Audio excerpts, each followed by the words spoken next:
Okay, so it's day 2. Gonna try to do one of these videos per day, keep you guys updated with shit that has happened and shit that is happening. So back in February of 2023, this year, before my husband got transferred out of LAC to Sacramento, one of his homeboys was there in the hole also. They moved him out of the hole, placed him back in the yard. Same night that they moved him, he was murdered. They ruled it a suicide, but that's bullshit, because no one's going to commit suicide by stabbing themselves from the neck down to the waist, front and back. It's impossible. You can't do that shit. So, okay, that was on, I believe it was Thursday. So we had our weekend visits, and then I came back home. And,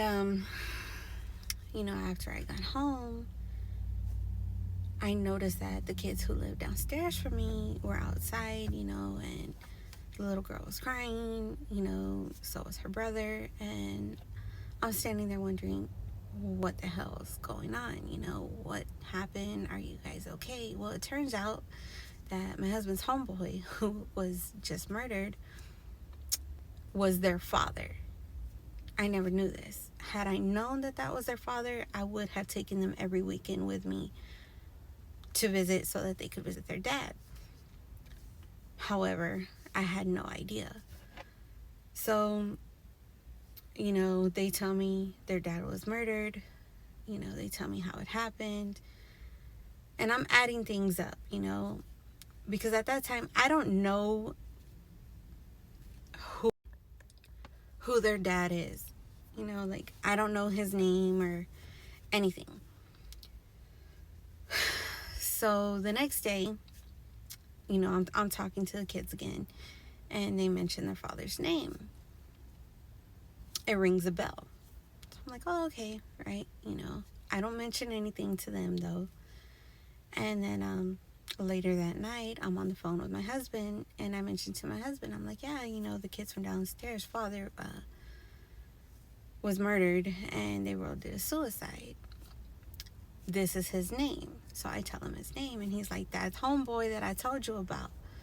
And I was like, oh, shit. I had no idea. And he was like, babe, you never asked them what their father's name was? And I was like, no, it never crossed my mind to ask.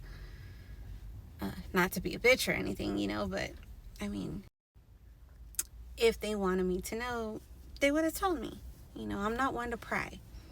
So, okay, it stays like that. And my husband starts telling me, if I knew that those were his kids, we could have been helping them out. We could have done more for them. You could have brought them on the weekends. And I was telling him, that went through my mind. But at this point, what can we do? So I had already taken a paralegal course, right? And he told me, help them out, do whatever you gotta do, point them in the right direction, put them on the right path.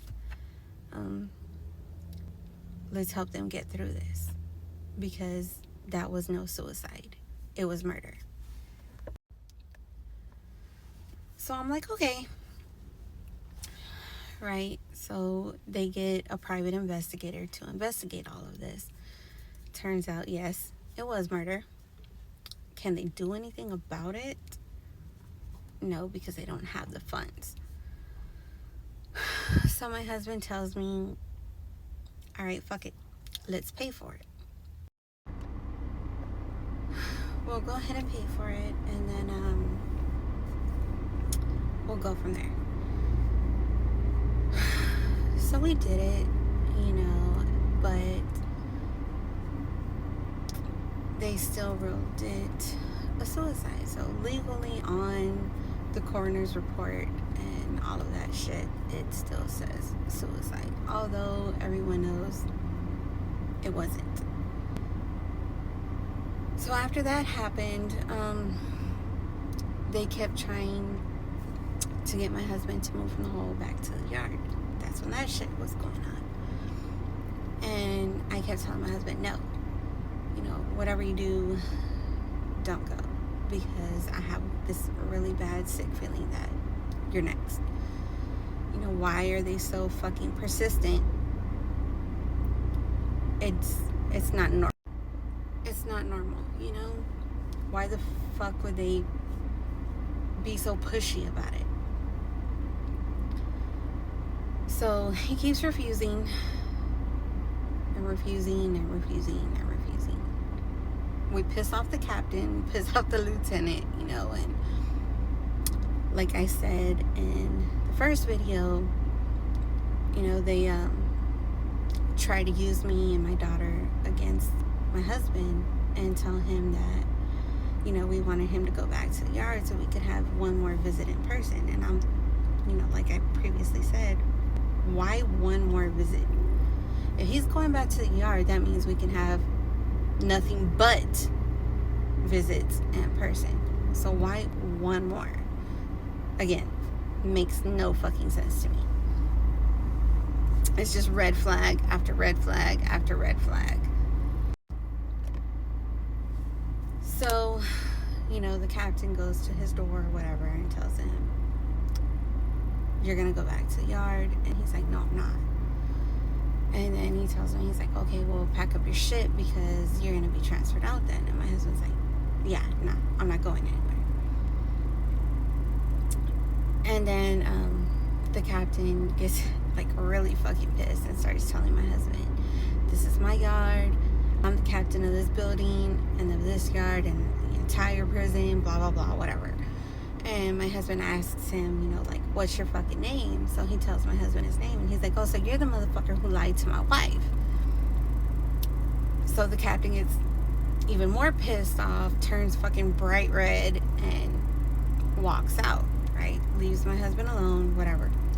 So eventually, yes, my husband did get transferred, and that's when all that other shit happened. Now, before this happened with that homeboy, right, there was another one who was having a mental crisis. He was having a breakdown. He was feeling suicidal. He even let them know. Did they do anything about it? No. They didn't put him on suicide watch. They didn't talk to him. They didn't give a shit. So my husband went to visit with me, and on his way back in, dude tried to talk to my husband, right? Well, my husband was already in a bad mood. It wasn't a great visit, but whatever. I mean, it happens. No relationship is always gonna be happy-go-lucky every day. Anyways, so he goes back in, dude tries to talk to him, and my husband's just like, yeah, whatever, I don't have time right now. Goes to his cell. Well, a couple hours later,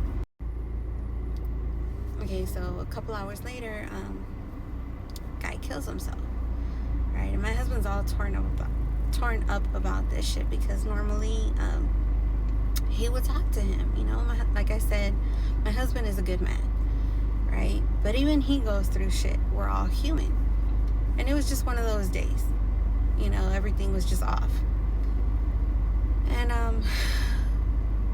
he was really fucked up. He was blaming himself quite a bit because he was like, damn, maybe if I would have stopped and talked to him, this would have never fucking happened.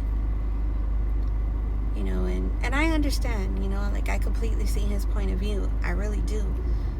But at the same time,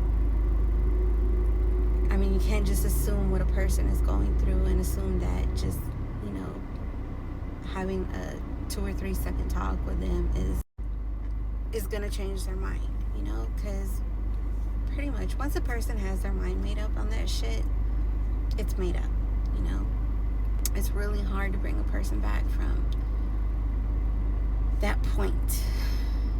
And I speak from experience myself, and my husband knows too, because my husband's been there also. So I mean, it is what it is.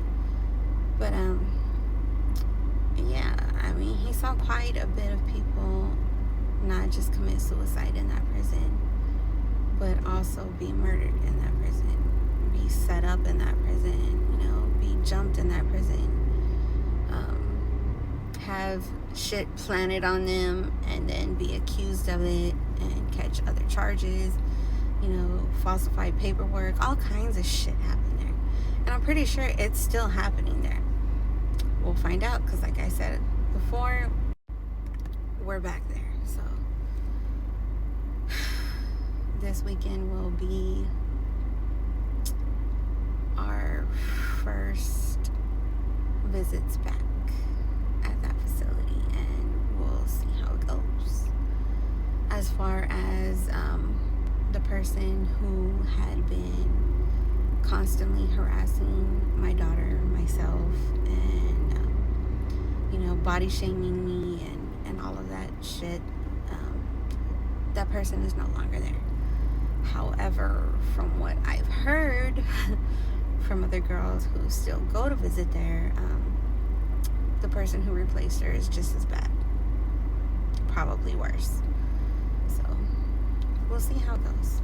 But you know, today's story is a little bit short, but I'll record again tomorrow. P.S. Still haven't heard from my husband.